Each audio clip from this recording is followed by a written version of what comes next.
شريك له وأشهد أن محمدا عبده ورسوله.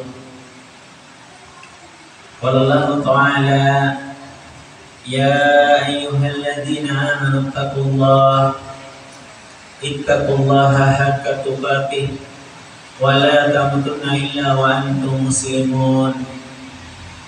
يا أيها الناس اتقوا ربكم الذي خلقكم من نفس واحدة وخلق منها زوجها وبث منهما رجالا كثيرا ونساء واتقوا الله الذي تساءلون به والأرحام إن الله كان عليكم رقيبا. يا أيها الذين آمنوا اتقوا الله وقولوا قولا سديدا يصلح لكم أعمالكم ويغفر لكم ذنوبكم ومن يطع الله ورسوله فقد فاز فوزا عظيما. أما بعد، قال رسول الله صلى الله عليه وسلم: بدأ الإسلام غريبا وسيعود غريبا كما بدأ فطوبى للغرباء. وقال أيضا: خير الناس قرني ثم الذين يلونهم ثم الذين يلونهم. Ma'asyiral muslimin, sidang jamaah Jumat rahimani wa rahimakumullah. Sesungguhnya segala puji hanyalah milik Allah, dan hanya kepada Allah lah sepantasnya segala pujian.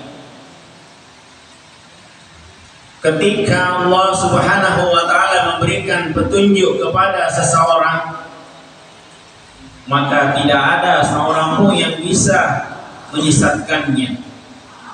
Sebaliknya, ketika Allah menyesatkan seseorang, maka tidak ada seorang pun yang bisa memberikan petunjuk kepadanya. Olehnya itu, maka marilah kita senantiasa bersyukur kepada Allah atas nikmat-nikmat yang diberikan oleh Allah kepada kita, khususnya nikmat hidayah, nikmat petunjuk. Ini adalah nikmat yang selalu kita mohon kepada Allah. Kita selalu meminta kepada Allah di dalam setiap salat kita. Kita memohon kepada Allah, ihdinas siratal mustaqim, tunjukkanlah kami jalan yang lurus. Siratal ladzina an'amta alaihim, yaitu jalannya orang-orang yang telah Engkau beri nikmat kepada mereka, orang-orang yang Engkau beri petunjuk kepada mereka. Ghairil maghdubi alaihim waladdallin, bukan jalannya orang-orang yang Engkau murkai. Siapa orang-orang yang dimurkai oleh Allah? Yaitu orang-orang Yahudi. Mereka mengetahui perkara agama ini, tetapi mereka tidak ingin mengerjakannya. Dan orang-orang yang Engkau sesatkan, siapa yang disesatkan oleh Allah? Yaitu orang-orang Nasara. Mereka tidak mengetahui perkara agama, tetapi mereka mengerjakannya. Mereka beramal tanpa ilmu. Maka jemaah sekalian, bersyukurlah kita kepada Allah. Kita adalah orang-orang yang terpilih untuk mendapatkan hidayah Islam, karena kita semua mengetahui bahwa sesungguhnya di sisi Allah tidak ada agama yang diridhoi kecuali Islam. Inna dina indallahil Islam. Maka bersyukurlah kita kepada Allah. Kita adalah orang yang dipilih oleh Allah untuk mendapatkan petunjuk ini.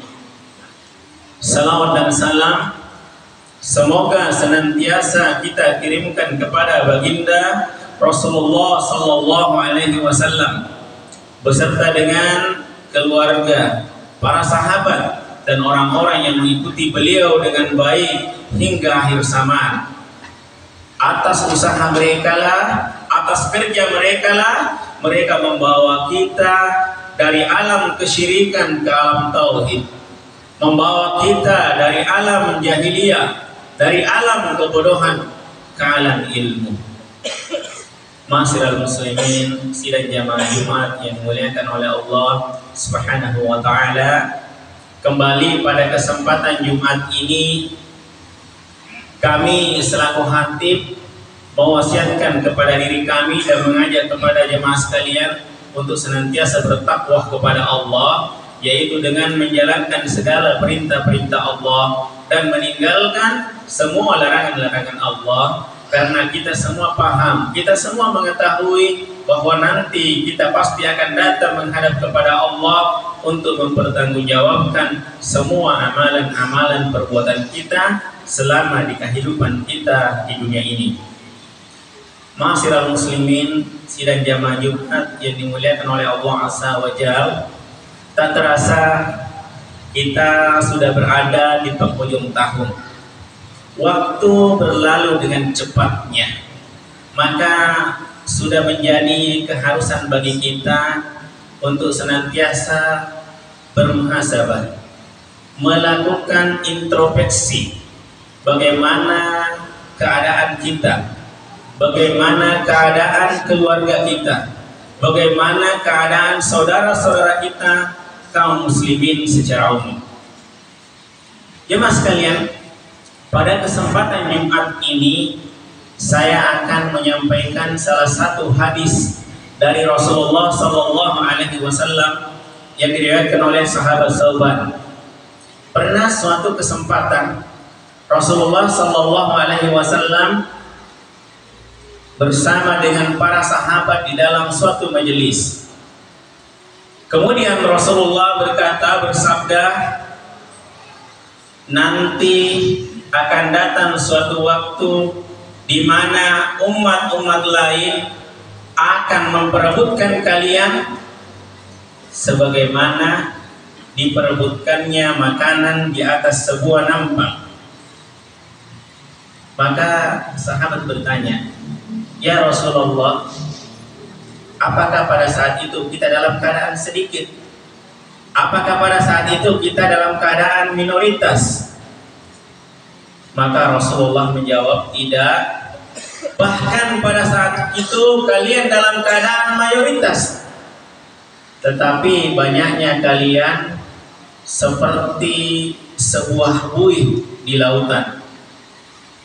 Jemaah sekalian, buih di lautan jumlahnya tak berhingga, tetapi tidak memiliki kekuatan.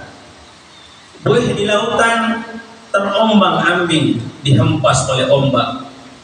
Maka begitulah perumpamaan Rasulullah Sallallahu Alaihi Wasallam tentang umat ini, bahwa nanti seakan-akan kalian akan diperebutkan sebagaimana diperebutkannya makanan di atas sebuah nampak.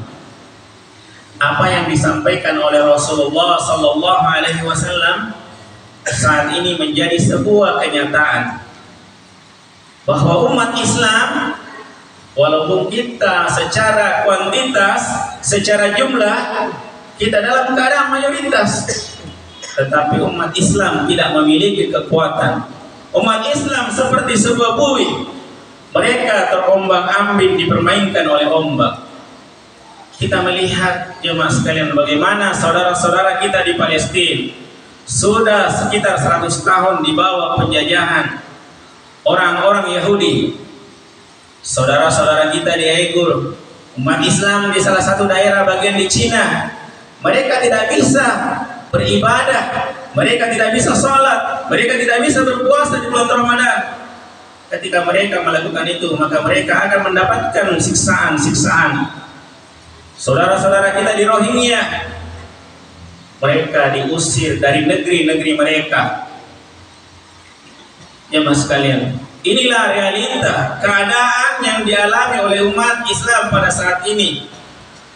Kemudian Rasulullah Sallallahu Alaihi Wasallam di dalam hadis tadi melanjutkan, dan Allah Subhanahu Wa Taala akan menghinakan kalian dengan dicabutnya rasa takut di dalam dada musuh-musuh kalian. Allah Subhanahu wa Ta'ala mencabut rasa takut di dalam dada orang-orang kafir. Padahal jemaah sekalian, dulu di zaman Rasulullah Sallallahu Alaihi Wasallam, di zaman tabiin, di zaman tabiin, mereka adalah generasi terbaik umat ini.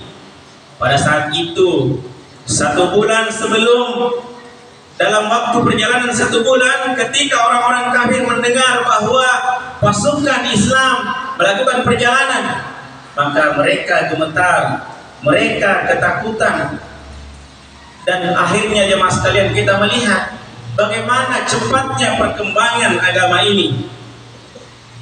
Sejarah mencatat jemaah sekalian, pada tahun 14 Hijriah, 14 tahun setelah Rasulullah Sallallahu Alaihi Wasallam pindah dari Makkah ke Madinah, pada zaman pemerintahan Khalifah Umar bin Khattab, pada saat itu umat Islam sudah bisa menaklukkan 2/3 dunia pada saat itu. Pada saat itu